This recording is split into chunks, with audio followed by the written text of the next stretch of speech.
Hello. Good morning. I can't believe it's already the last day of our virtual conference. It's been an awesome week with y'all. I'm very, very excited about this session. My name is Brittany Barlett. I am Executive Director of Try This West Virginia. I've been with Try This since the end of 2020. And one of the good friends that we've had since before I came on and has been a great friend to me since I've been director is the West Virginia Prevention Research Center. And I'm so grateful that I got to meet Erin Hudnall with the West Virginia Prevention Research Center, who is also the co-facilitator of their Youth Advisory Board. And so I want to preface this by saying that we are partnering with the PRC's Youth Advisory Board and Erin in particular to roll out a youth project over the next year. So we're really excited about this. It's a youth engagement project that is in the very early stages. And over the next year, you'll be hearing more about what we're trying to do to encourage youth engagement, not just for our organization, obviously, but for all of the organizations that we partner with for our mini grant projects. And over the next year, you'll get to hear about some exciting things in the pipeline, including some youth-led mini grants, so funding specifically to support mini grants designed and led by youth, and also a youth summit that we hope to host to front end next year's conference, which is going to be really exciting. So that's just a highlight of two of those super exciting things we have coming up with our youth engagement project. So you'll definitely be hearing more from us throughout the year. But with that, I'll let Erin take over and introduce herself and Taylor, who's also here with the Youth Advisory Board. And seriously, if you have ever worked with, want to work with, plan to work with youth on any projects here in the state of West Virginia, I highly encourage you to watch this presentation because you're going to learn a ton. So with that, take it away, Erin. Thank you so much for being here. Thanks so much for having us. Just give me 1 second to get my screens situated. I don't know if this happens to you all, but usually I get everything squared away, and then as soon as I share screen, it goes berserk. So, and then apparently also my dog wants to help me present today, so I apologize that she's being a little extra needy than usual, but I'm sure. No, you're not allowed to apologize for that. Dogs are more than welcome at Try This. Yes, dogs always at the Try This conference. I love it. All right, so let's go ahead and get started. If y'all could just give me a thumbs up that you can see the screen okay and hear me okay. All right, awesome. Thank you so much for that. All right, so I really appreciate you all joining us today. Thank you for giving some of your time to consider youth engagement work and how you might apply these best practices to whatever you're doing or whatever you're considering doing in partnership with young people in your community. So today we would like to share the Youth Engagement Best Practices Guide with you all to help us think through the ways that we can best support young people in our communities and our organizations. So we'll review the best practices during the presentation, and then at the end you'll have resources that we'll share with you that will help you continue to think through this throughout the next year and in the specific context where you're working with young people. But first, I'd like to give some introductions. So my name is Erin Hudnall, and I use she, her pronouns, and I do youth engagement work for the West Virginia Prevention Research Center, housed in WVU School of Public Health. And as Brittany mentioned, I also help co-facilitate our Youth Advisory Board with a couple other amazing co-facilitators who really give me some great support in that role. And now I'm going to pass the mic to Taylor, so Taylor can introduce herself. Hi, I'm Taylor Strack. I'm from the West Virginia Prevention Research Center. Yeah, I'm also part of a lot of organizations in my home county, such as the Berkeley County Teen Court and the Jefferson Berkeley Alliance. My pronouns are she, they. Thanks so much, Taylor. And I know that there's another Youth Advisory Board member listed on our slide here, Yuan. Hopefully Yuan will be joining us a little bit later. He's in another meeting right now. As you can see, a lot of our Youth Advisory Board members are involved in a lot of other stuff, and they're definitely awesome leaders in their communities. So we really appreciate their generosity of time to be here with us today. So to dive in, the best practices are informed by research with young people and those working with young people. And we refer to those people that work with young people as practitioners. So that's just a quick note about how we refer to those people throughout the presentation, as well as in the best practices guide. So you will get access to the best practices guide at the end of the presentation, which also includes case studies that demonstrate how some organizations and communities have put these best practices to use. And so that really illustrates how you might apply some of these to your own organizational or community-based events. And they're really meant to help us understand how to create stronger connections with young people and support their engagement in the things we're doing. But they also represent principles that make space as more welcoming and attentive to the needs of all people. So we definitely encourage you to put these strategies to use wherever you're working. So let me give a quick overview of how we'll spend our time together today. As I mentioned, primarily we'll review all the best practices included in the guide, and there's 10 of those. And our best practices align with research conducted by Search Institute, which is an organization working at the national level to support youth engagement and well-being. So as we review the best practices, you'll see these green bubbles come up on each slide. And that really attests to how that best practice aligns with other research, which is really important when you're considering what is a best practice. So usually when something that we found in the context of West Virginia is supported by research that happens at the national level or through other contexts, then we can have more confidence that what we're doing is really an evidence-based strategy. So that's why we point that out. And finally, again, we'll share those resources with you at the end of the presentation. And of course, you're welcome to reach out to us at any time if you want to continue this conversation. Another quick note is I will pause 3 times for questions throughout the presentation. Once after the first 5 practices, once after the last 5 best practices, and again, more towards the end of the presentation. Taylor has offered to keep an eye on the chat, so you can definitely submit questions in the chat as you think of them. That's totally all right with me. And then Taylor will be sure to read your questions out loud when we get to those question and answer breaks. And of course, if you think of a question during the Q&A, you can submit that as well. All right, before we get to the first best practice, I just want to give just a little bit more background on how they were developed and what we found through that research.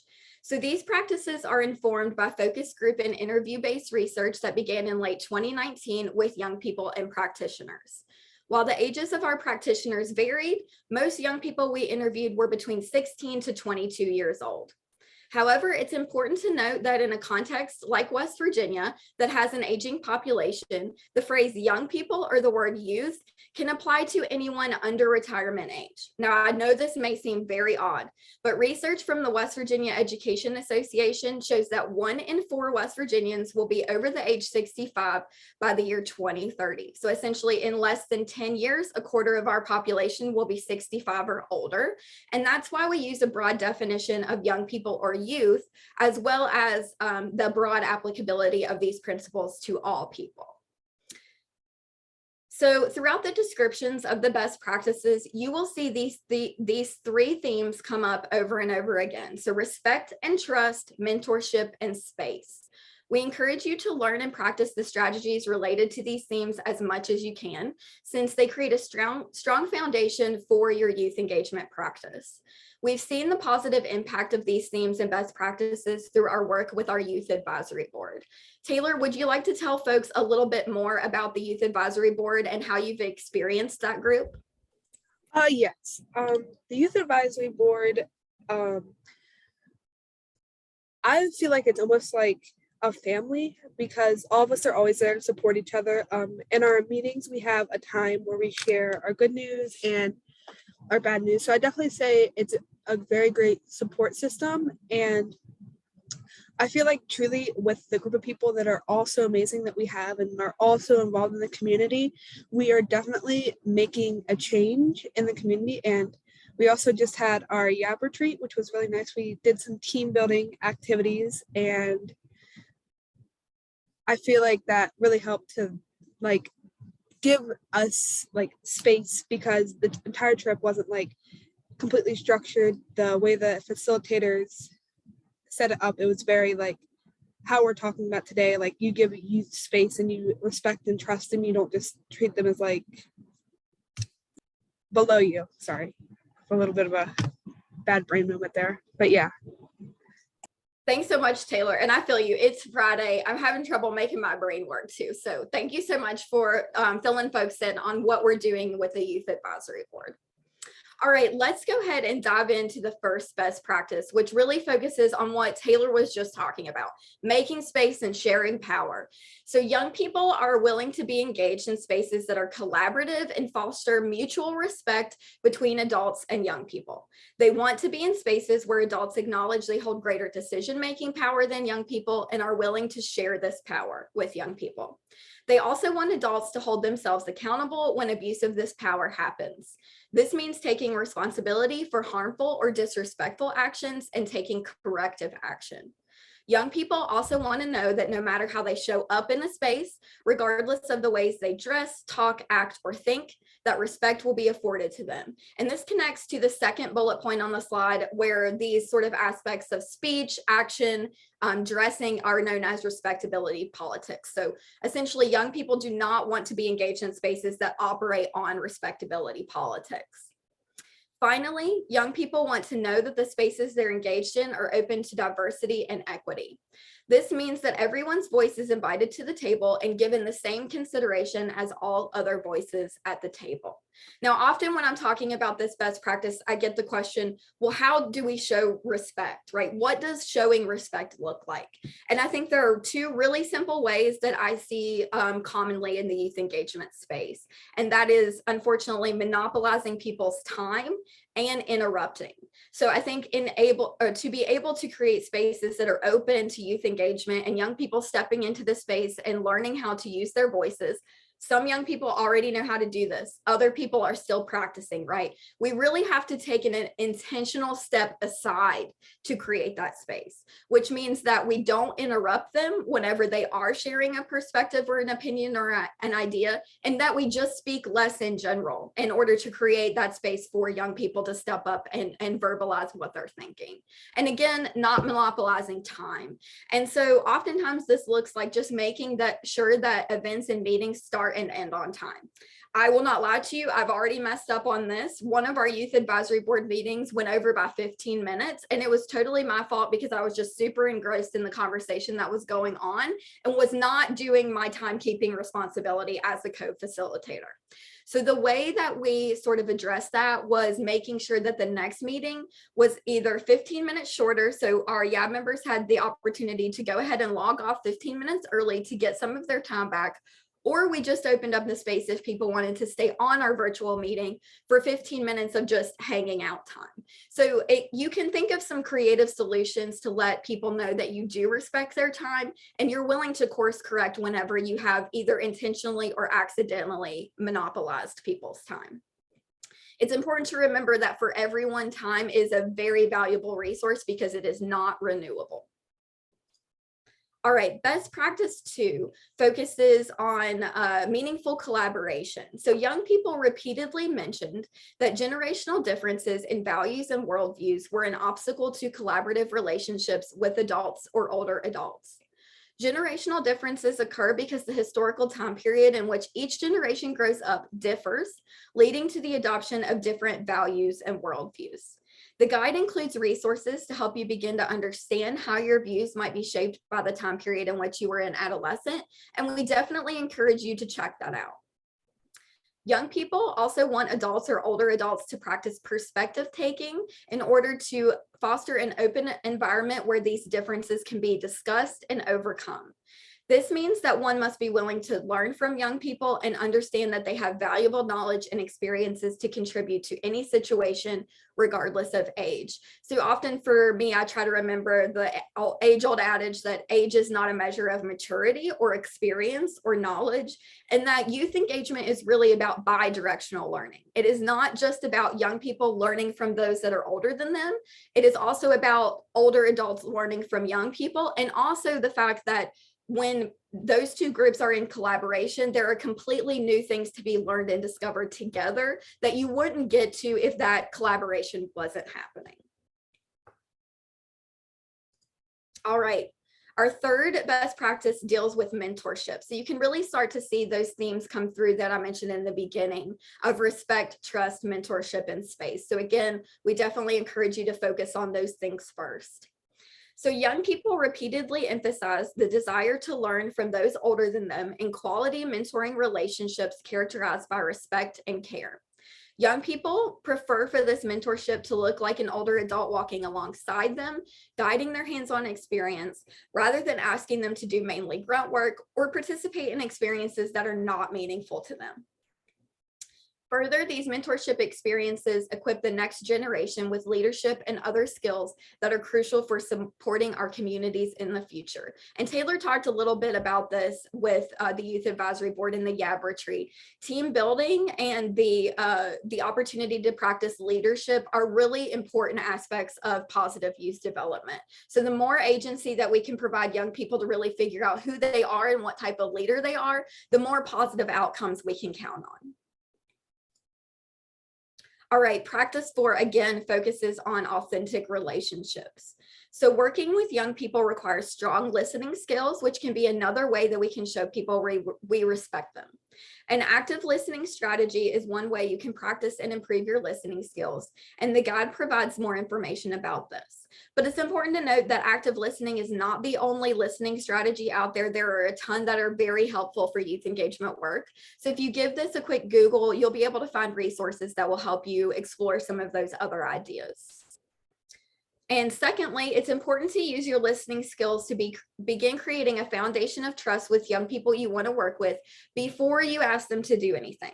So I can't stress this point enough. It is very harmful often to approach a young person or a group of young people that you don't know and automatically make requests of them. And I'm sure we can see how this is harmful, because if you don't know someone well, if you don't know how they usually operate, what they're comfortable with, you may be asking someone to do something that's just really not within their comfort zone. So it's really important to take time to get to know people before we start asking them to help us out with stuff. So trust not only increases the chance that young people will agree to work with you, but that their experiences while working with you will be positive and lead to further and even deeper engagement. Creating this foundation of trust often means going to where young people already are rather than requesting they come to you. So this may mean identifying the virtual and physical spaces where young people hang out and spending time there yourself with their permission. It may also mean asking permission to be a part of the group or support the group's activities. The guide emphasizes the need for physical presence with young people. Obviously, that's really helpful whenever you are trying to identify spaces where young people hang out. But we realize that there's ongoing challenges with COVID and just getting people together in general. So we definitely encourage everyone to follow appropriate safety precautions, as well as to assess what everyone's comfortability level is when you're thinking about safety precautions. So really helping those safety precautions being group generated. All right, let's go through this practice and then we'll take a quick question break. So young people want to be engaged in spaces where they feel comfortable, which is often a prerequisite to feeling valued. Both physical and social aspects of a space remain important here, and the case studies of the guide can help you figure this out. But one example is providing a welcoming atmosphere with music and food. Young people also want to be co-creators of space. This means that we work with them to think about the changes to the space that will help them feel more comfortable and valued, and then helping them follow through on these ideas under their leadership. Finally, young people want to, again, feel valued. This means openly acknowledging the value that young people bring to spaces and projects. This means literally verbalizing it. When you see someone adding value to the table, you speak that out. You let them know the positive aspects, strengths, and talents that you are observing in them, so they start to identify that within themselves and learn how they can put those skills to use. So, expressing value can also take many other forms, like verbal praise, incentives, compensation for work, for any contributions made to a project or initiative. All right, let's press pause here for a moment to check in with your questions about the first 5 practices. Again, please feel free to use the chat to submit your questions and we'll be sure to call them out. But unless I'm wrong, Taylor, let me know. It looks like no one has submitted any questions yet. So we'll pause here if anyone would like to unmute and share a question or a comment. Thanks for keeping your eye on the chat, Taylor.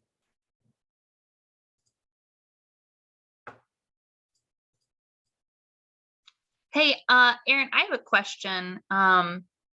When you're talking about trying to like physically show up where youth are, do you have any advice for how to approach that? Like my concern is showing up and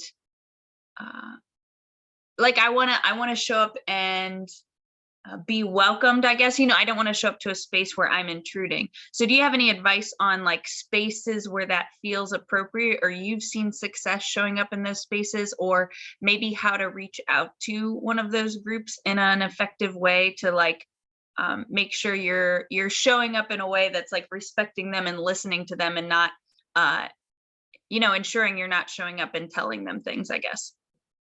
Yeah, well, I think you make a few great points just in your question alone, like about not showing up and basically telling people what to do, right? So I think regardless of the space that you're trying to enter into, it would be really important to first ask permission, right? And this may look like, if the group is led by like an adult facilitator, or it's led by young people who have like appointed leadership positions for the group, I definitely suggest approaching those people first before going to the entire group and saying, hey, just wanted to start, making some connections with your group and your members. This is the particular like long-term goal or project that I had in mind. What do you think about this?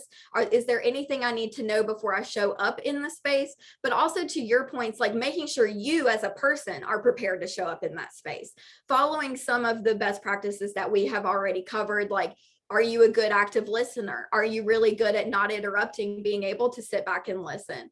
Are you prepared to address people the way they want to be addressed, such as using people's pronouns? Are you ready to fit into the culture of the group without imposing your own expectations on that group? So I think it's really about, really reflecting on, are we personally ready to take on that part of our youth engagement practice, and then really working collaboratively with leaders of the group to understand how you need to show up in that space. But I'd also like to see if Taylor has any thoughts on this question.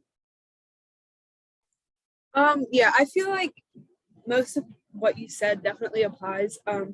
I am a youth leader in a couple of the groups that I'm in, and I definitely feel like going towards like whoever, because like I'm a team captain for the Berkeley County Team Fort, and I'm also like a co-facilitator almost. I feel like definitely reaching out to the youth because they almost know like a little bit better the culture of the group of youth, and like saying, hey, like what exactly like is expected like when I come into this space, and how is this space, and what will make the youth most comfortable by me coming into this space, like maybe having a certain introduction or only showing up during like a certain time where everybody knows that you're going to be there would definitely be beneficial to showing up in spaces when you're trying to make connections with youth.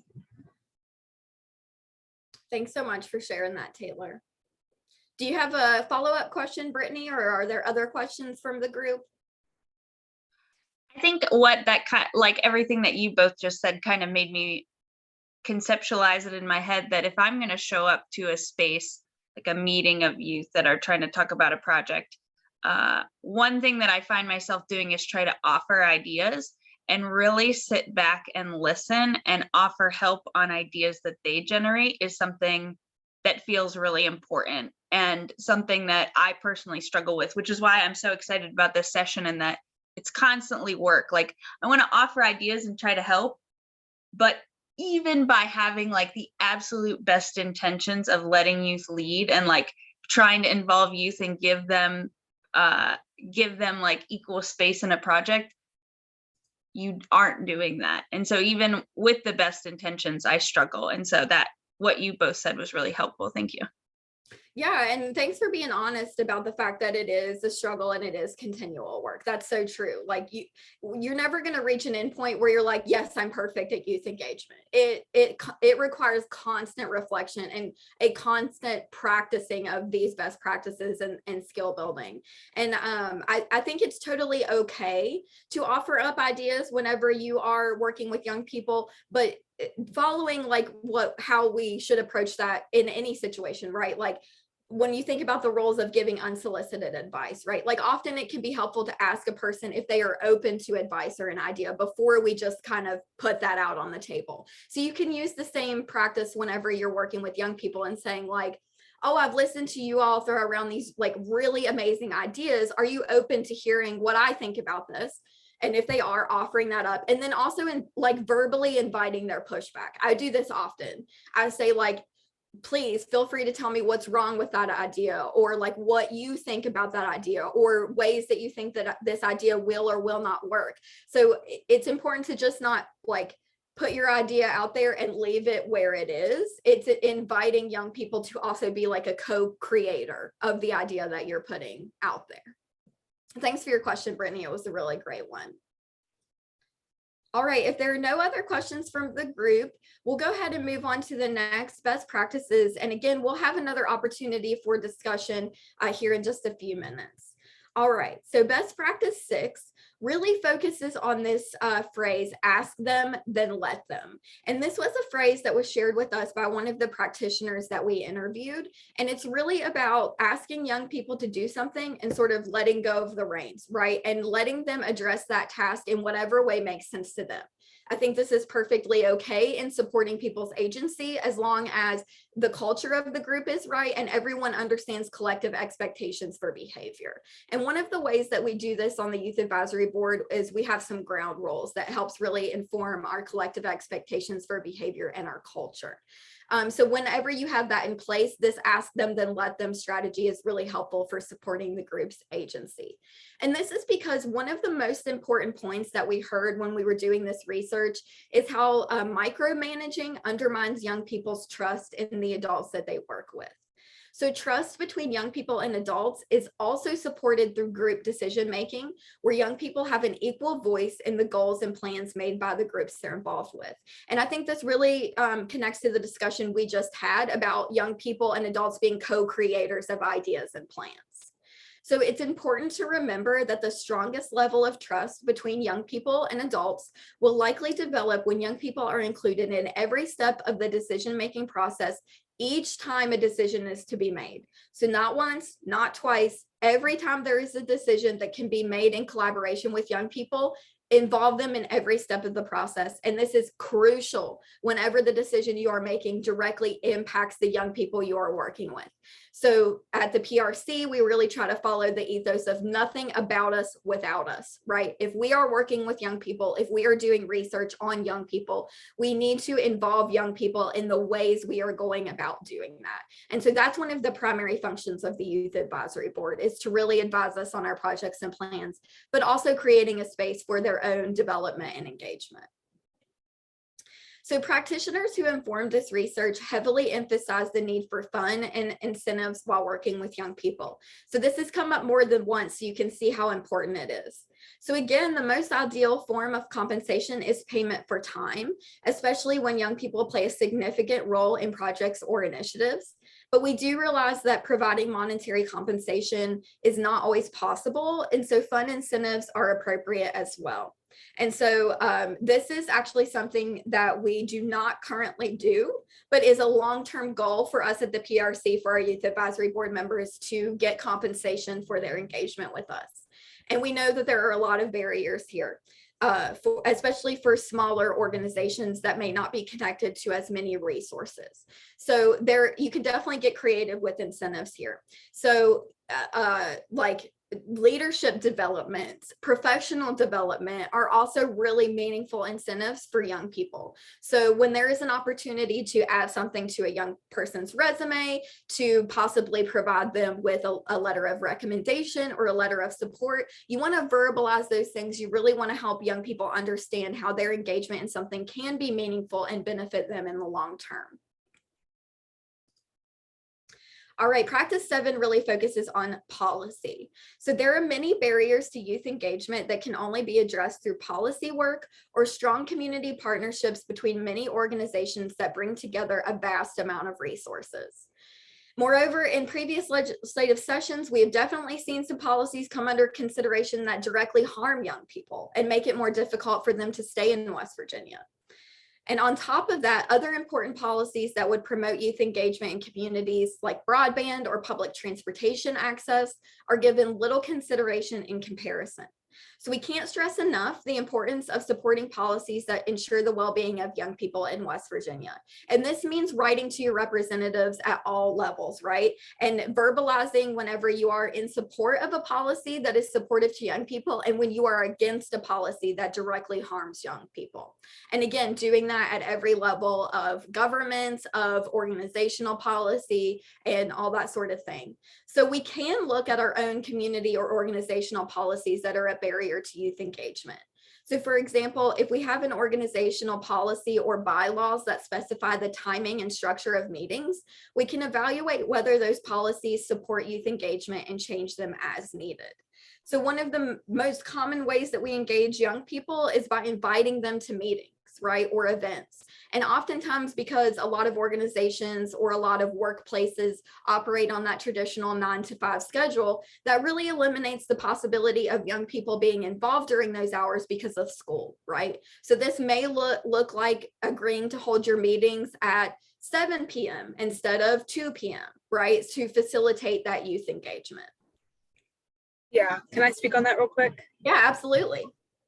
Definitely. I feel like the meeting time, like, because I'm involved in lots of organizations that are like more adult centered, I definitely feel like most of the time their meetings will be like while I'm in school. And even like a particular instance, I was honored for writing an essay for the West Virginia Law Day, which was literally like something that was supposed to be for the youth who are in school.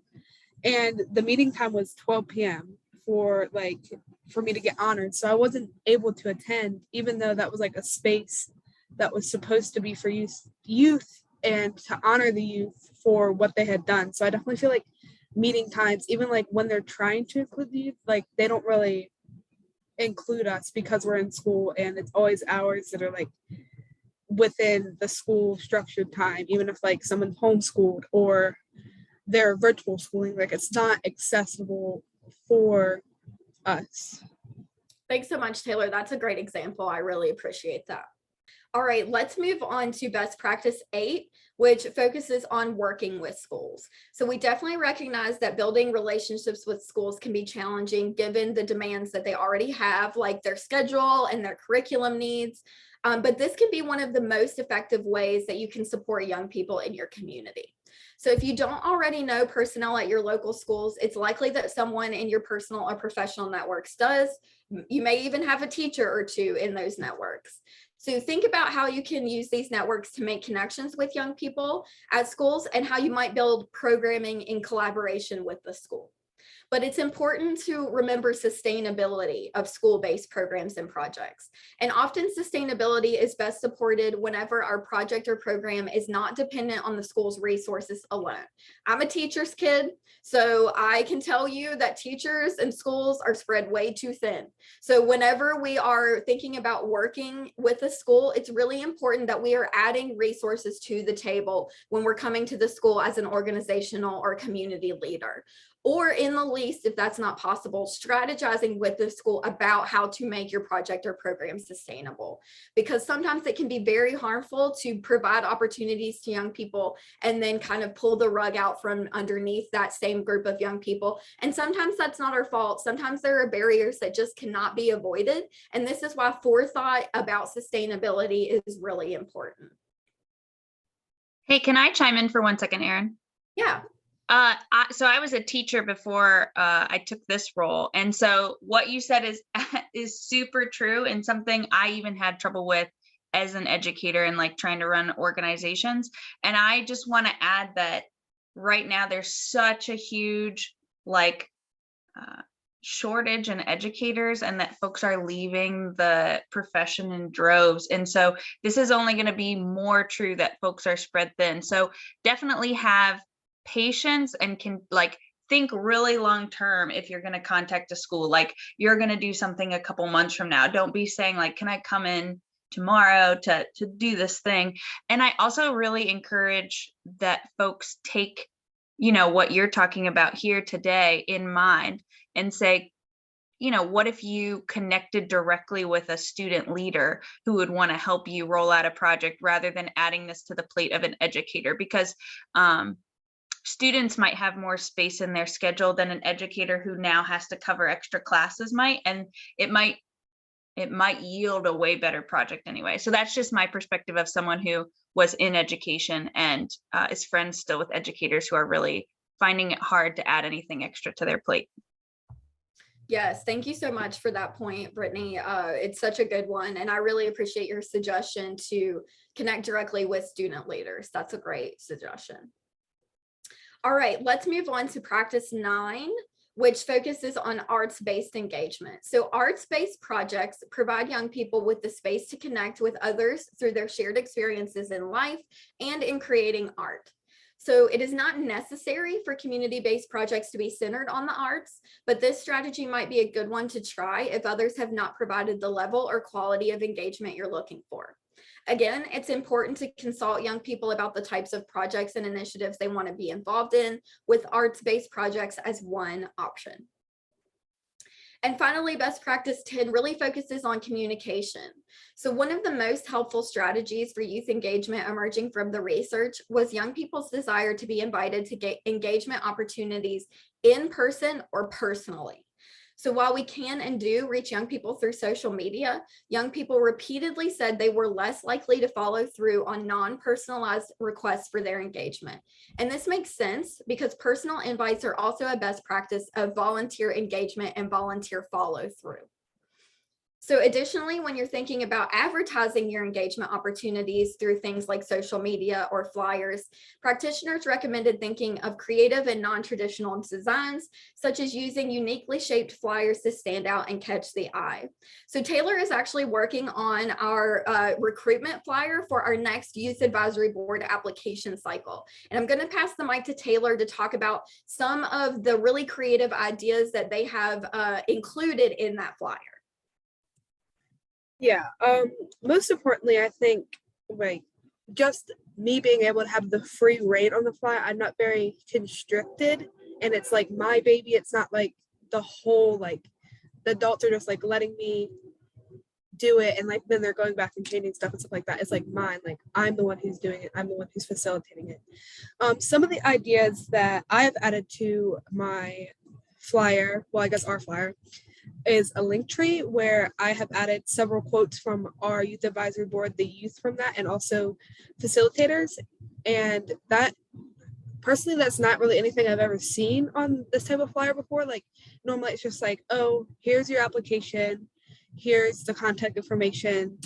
There's not really much about the community of the group that you're about to try and apply to, which I felt like was definitely a problem because I'm more of a person that I'm a little bit more on the shy side. I'm a little bit nervous. And I feel like definitely knowing a little bit about the culture before like applying to the group is definitely important. So on our flyer, I have a link tree where it talks a little bit about our group in the link tree. And also on the flyer itself, during our YAB retreat, we had a time where we all came together and created the quote about the culture and about the youth advisory board and how it makes us feel. And I put that on the flyer, which I definitely feel would be very helpful for getting youth to join because it allows them to know what they're getting into before they are like actually getting into it.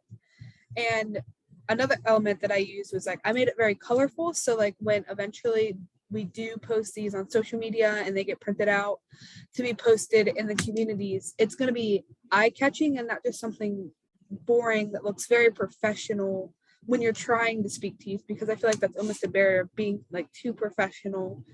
And I definitely feel like Erin and everybody else allowing me to have like full reign on this flyer is definitely going to help it be more engaging for young people and definitely like more creative and like open, making it feel more open to young people. Thanks so much, Taylor. I really appreciate your work on that. And Taylor has been great about integrating a lot of digital elements into the flyer, as they mentioned, like the link tree, which is just a way to present multiple links at once so people can have a variety of resources available to them, as well as a QR code. And so if you're not familiar with QR codes, you'll get to see an example of one in just a second. but I want to make sure that we press pause again here for a second in case there are any other questions or comments from the group that people would like to share. So feel free to unmute and contribute that. If you're comfortable, Taylor, I'd love to see your flyer. Yeah, I can pull it up real quick. It is currently in a rough draft stage still right now, but I will show it to you guys. It looks really good. Thank you for sharing. Thank you. Taylor, if you're looking for the Zoom, which I always have trouble finding, it's in the right-hand corner, like where it says 17%. You just drag that to the right and it'll begin. But I can see it well. I just wanted to let you know that's where the Zoom was. Okay, yeah, that's awesome. There we go. So yeah, Taylor, so the link tree is accessed through that QR code in the top left. Is that correct? Yes. Yeah. Okay, cool. Thanks so much for sharing, Taylor. You're welcome. Yeah, and so as Taylor said, this is still in the rough draft stage, but I mean, let's be honest, Taylor's rough draft is usually my finished product, right? So Taylor is super talented at creating flyers. She does this a lot for the organizations she's involved in. And so this is a really good example of like playing to people's strengths, which we mentioned a little bit during the presentation, is really giving youth leaders the ability to contribute in ways that they want to, that makes sense for them and that they feel comfortable with, as well as opportunities that help them develop those skills further. So Taylor, again, we really appreciate you facilitating this flyer, which is a lot more than just putting some Canva elements on a page. Taylor has facilitated actual conversations and feedback from the entire group about what should and should not be on the flyer, how certain elements should appear. And again, as Taylor mentioned, like how we should describe the Youth Advisory Board. So she's put in a lot of work and we really, really appreciate it. Okay, so one last point that I would like to leave the group with is Harts Ladder of Youth Engagement. So this was developed and used in partnership with the United Nations, and you can use this ladder to assess your personal youth engagement practice or the youth engagement practice being used in a community or an organization. So generally, healthy youth engagement begins at level 4, where it says youth informed, with long-term and aspirational goals of reaching equity at level 8. And I'm not using that word aspirational to say this is not possible. I'm using the word aspirational to reflect back on our previous conversation about the fact that equity is ongoing, right? You have to constantly reflect on whether your space is equitable and not just assume because you felt like it is in the past or someone said it was in the past that it still is that way. So it requires constant reflection and constantly changing things in the group to make sure it's addressing everyone's needs. Now, we definitely want to avoid levels 1, 2, and 3. While we were doing the research for the Youth Engagement Best Practices Guide, we heard a lot of stories that really matched up with levels 1, 2, and 3, and that were really harmful and discouraging for young people to be engaged with communities or organizations. And that makes sense, right? Like level 1 is manipulation. None of us like to be manipulated, right? None of us like to step into a space and be used to achieve someone else's goal. So we really want to make sure that we're avoiding levels 1, 2, and 3, focusing on level 4 when we feel like we have a good foundation in level 4, trying to move further and further up the ladder with equity at level 8. And level 8 really just means that young people and adults are equal partners in everything that a community or an organization is doing. So it really is not only about youth engagement, but being youth informed and youth led. All right. Just a few more slides before we wrap up and have a few extra minutes for any remaining questions. So we are about to give you access to those resources that we've been mentioning, which includes the Youth Engagement Guide, as well as a reflection worksheet that can help you think through some of these strategies and barriers applied to the work that you want to do. And of course, you're welcome to reach out to me at any time if you'd like to continue the conversation. So here's another QR code for you. You can scan this QR code with your phone camera to access a Google Drive folder with some of those resources that I've mentioned. And I'll make sure a copy of this presentation makes it into that folder as well. Now, if you're not able to use the QR code, please feel free to reach out to me and I will give you access to that folder through email. Brittany also knows how to get in touch with me in case you don't have my email address. but it looks like we have a few extra minutes if anyone would like to unmute and contribute to the discussion with any remaining questions or comments. But we really appreciate your all's time today and look forward to continuing the conversation with you about youth engagement throughout the year, and hopefully having more opportunities at next year's conference to learn about youth engagement directly from young people. So again, if you have any remaining questions or comments, we can spend the next 5 minutes in group discussion, and I will stop sharing my screen. Thank y'all so much. Anybody got any questions? You can still use the chat as well, or just take yourself right off mute and don't be shy. I have a question. Hi. Taylor, I'm wondering, I work in local food and hunger issues here in the Eastern Panhandle. Yeah. I'm wondering, how would we know if you all were interested in getting involved in those conversations? Definitely, I would say I'm not really involved in getting like people, like other like groups involved. I can give you the contact information for my adult leader if you would like that. That would be great. Okay. We'd love to have you involved if you're interested. And I just want to take a second that Patty and Erin, y'all might want to know each other. Hi, Patty. It's good to see you again. Patty is one of the leaders in the eastern, like she said, in the eastern part of the state, where they have an Ag Action Network. And so it's this like collaborative group of folks who are trying to identify issues and see if they can get producers at the table to be involved in like food access conversations and getting healthy food in the hands of West Virginians. So Erin, when I've met Patty, she really, like, the issues that they're facing, even getting adults to share space with producers, like that they typically haven't involved, seems somewhat similar to what you're facing. And I just want to say that Patty is like, the way she facilitates meetings and does shared leadership, it would definitely be a really great space for some of the folks at the Youth Advisory Board to enter and feel comfortable and heard, and that they'd get an equal amount of time to talk as everybody else. So definitely she's in my head for future partnerships for us. That's Thanks for awesome. that. Yeah, thanks for doing that work, Patty. And I definitely would be interested in connecting with you one-on-one if you're open to that. And also just for the whole group, you know, and Taylor, feel free to chime in and talk about this. One of the main activities that we have during our meetings is guest speakers. And sometimes guest speakers are like, you know, sharing educational materials with us. Sometimes they are sharing their lived experience with us. And sometimes they're also asking our Youth Advisory Board members kind of the question that you posed, Patty, like, if I want to do X, how do I do that, right? Like getting advice directly from young people about how to support engagement. So if anyone is interested in being a guest speaker or possibly consulting our Youth Advisory Board members, please reach out to me and let me know, because we basically have a database of folks that have expressed interest in this.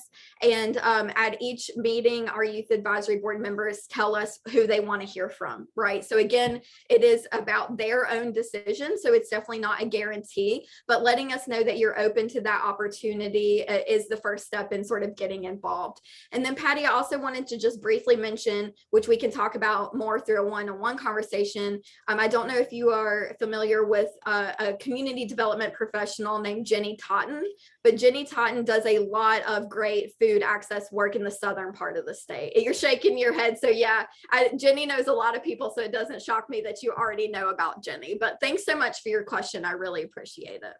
Thank you all for your work. It's exciting to me. I'm happy to be connected with you.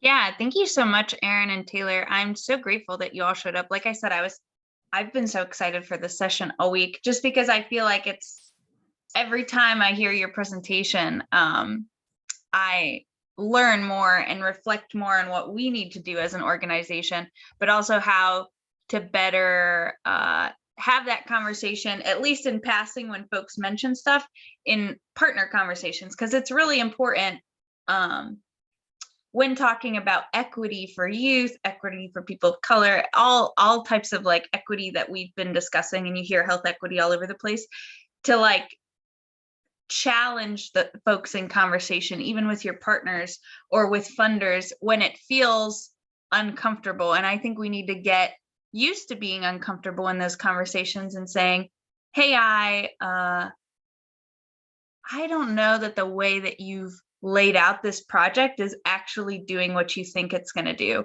Here's another way you might want to approach that based on what I've learned, or here's somebody you could speak to that can say more to me, or passing them along your resources and saying, you may want to check this out or this specific part of this presentation out so that you can get more of an idea of what I'm talking about. So I also think the fact that your work is so youth informed and research based that it's like you can't argue with it. This is what needs to happen if you want to let have equity with youth in your projects. So yeah, I'm so grateful that we're partnering and I get to learn from y'all. Oh, I forgot to move at the beginning of our meeting, so let's just take a second to stretch. Oh, I appreciate all of you being here. I know a lot of folks are off because it's Juneteenth observance here in West Virginia because we have West Virginia Day on Monday, so that's exciting. I hope everybody can reflect on that a little bit today. Have a great rest of your day, everybody. Thank you so much, Erin and Taylor, for sharing with us.